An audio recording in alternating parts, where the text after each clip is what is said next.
En fait, j'avais une douleur dans les côtes et elle durait depuis un certain temps. Et en fait, un jour, j'ai juste voulu savoir jusqu'où remontait cette douleur. Donc, j'ai fait comme ça, je me suis baladée avec ma main et je me suis aperçue que j'avais une boule dans le sein à gauche.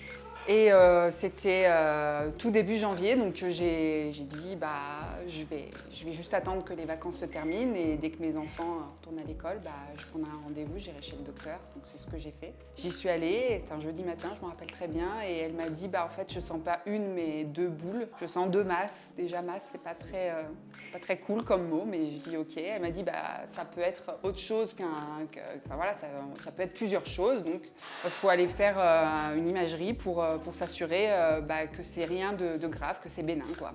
Et dans la journée, j'avais pris un rendez-vous pour aller faire mon échographie. J'ai eu un rendez-vous le lendemain, puisque je leur ai expliqué mon âge, je leur ai expliqué que j'étais jeune et que j'étais assez angoissée par ces boules qu'on sent.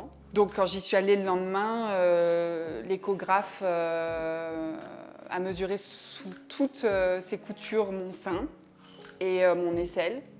Et il n'arrêtait pas de mesurer. Ça prenait un temps fou et je sentais que ça sentait le roussi. Et derrière, il m'a dit vous allez retourner en salle d'attente et on va vous faire tout de suite une mammographie. Et vous ne partez pas. Donc je suis pas repartie, j'ai écouté. Je suis allée faire ma mammographie. J'ai fait mammographie sein droit, sein gauche. Il m'a dit de retourner en salle d'attente et de ne pas partir. Donc là, je sentais que ça commençait vraiment à puer.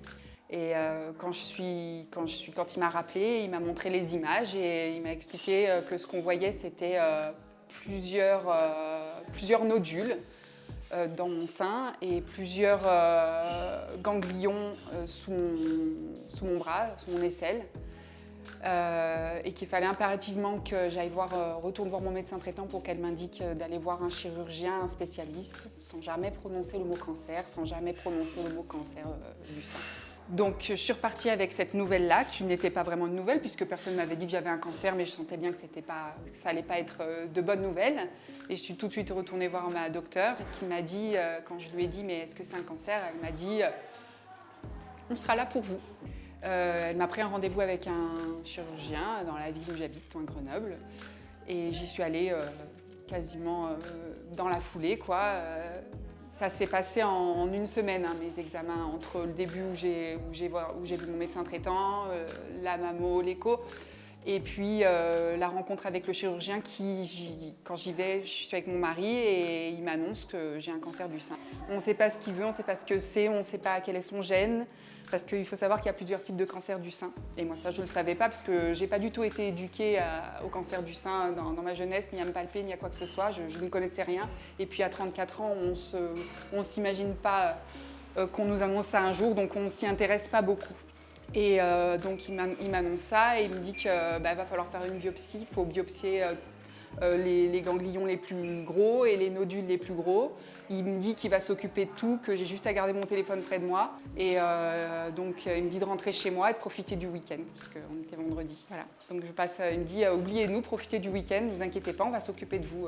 La semaine suivante, donc j'ai passé la biopsie, un IRM mammaire.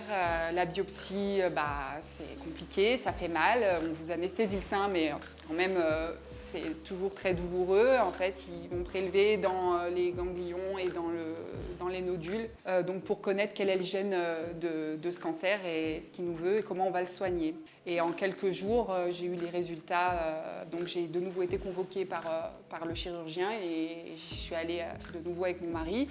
Et il m'explique que c'est un cancer du sein HER2 surexprimé, qu'il n'y a pas de récepteurs hormonaux. Et donc, il me dit que c'est plutôt une bonne nouvelle. C'est la cata, mais c'est plutôt une bonne nouvelle parce qu'il y a 10 ans, ce HER2, on ne savait pas le soigner. Aujourd'hui, on sait le soigner, on a ce qu'il faut. Donc, il me dit qu'on va tout faire pour. Et moi, je lui dis oui, faites tout ce qu'il faut pour.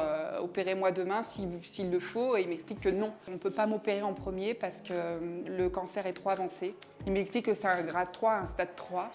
Et il m'explique qu'un stade 4, c'est un cancer généralisé. On part sur cette plutôt bonne nouvelle de HER2 qu'on va pouvoir traiter par de la chimiothérapie. On va faire une ablation complète du sein, sans reconstruction immédiate, parce que derrière, j'aurai 27 séances de radiothérapie. Et pour HER2, on a un traitement, une thérapie ciblée qui s'appelle l'Herceptine. Et je vais en avoir 18 injections, toutes les 3 semaines, donc pendant à peu près 1 an et demi.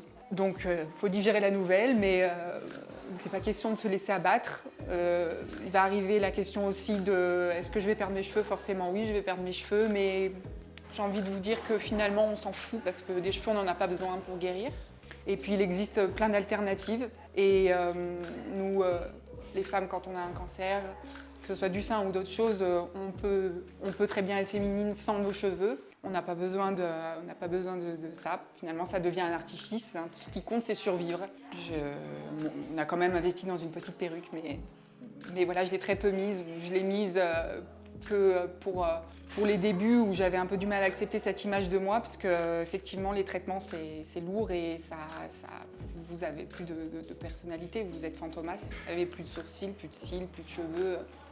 C'est très compliqué, on n'a pas tous les moyens de faire des tatouages de sourcils. On a fait tous ces petits achats, ces petits réajustements familiaux parce que j'ai 3 enfants et qu'à l'époque, mon aîné, Sacha, avait 7 ans, ma fille en avait 5 et mon petit dernier en avait 2. C'était très jeune, donc le temps de faire des réajustements et de demander un peu d'aide à la famille parce que les traitements, ça met à plat.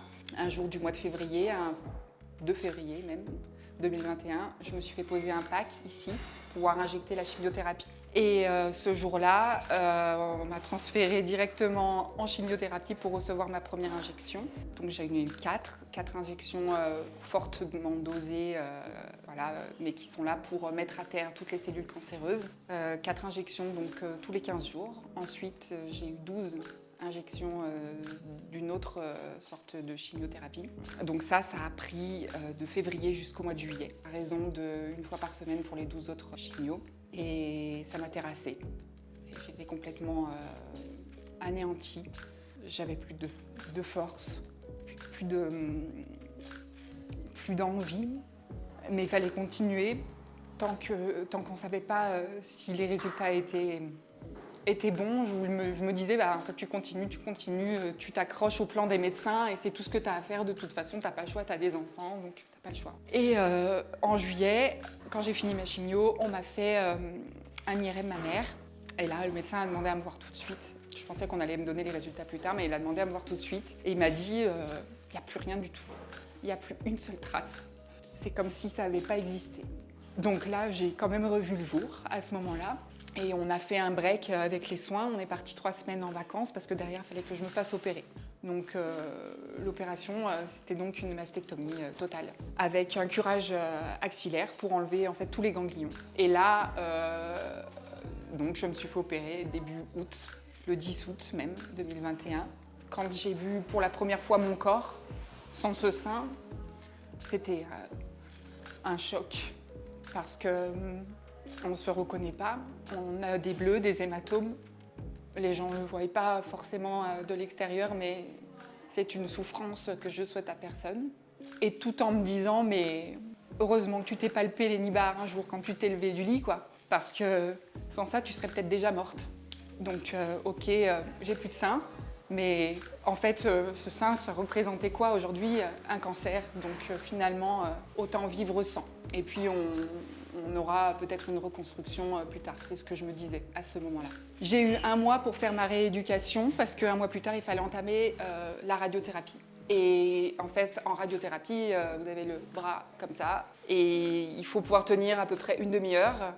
Voilà, avec une machine qui vous tourne autour et qui vous envoie des rayons pour brûler le reste s'il restait des cellules, voilà, pour pouvoir vraiment stériliser la zone. C'est comme ça qu'on dit. Donc pendant ce mois-là, on a aussi attendu les résultats de la napate qui avait examiné tout mon sein et tous les ganglions. Donc, je ne sais plus, c'était fin août, le chirurgien m'appelle, il me dit « j'ai reçu vos résultats d'anapathe. Je vous ai retiré 18 ganglions et sur les 18 ganglions, il y en avait 4 avec de la cicatrice, mais plus de cellules vivantes de cancer. » Ça voulait dire que ça avait marché, que ça confirmait ce que l'IRM avait annoncé, et que dans mon sein, il n'y avait plus du tout de cellules cancéreuses actives non plus.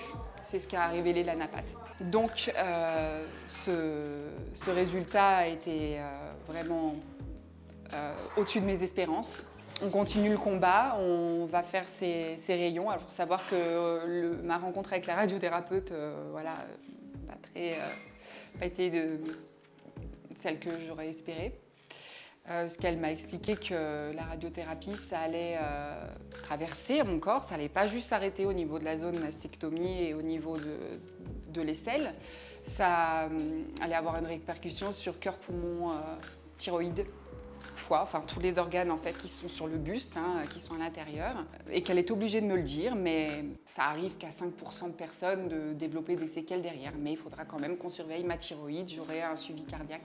De toute façon, j'ai un suivi cardiaque à cause des traitements de chimiothérapie parce que c'est des traitements qui sont extrêmement lourds et sur long terme, je parle sur 20-30 ans, il peut y avoir des répercussions.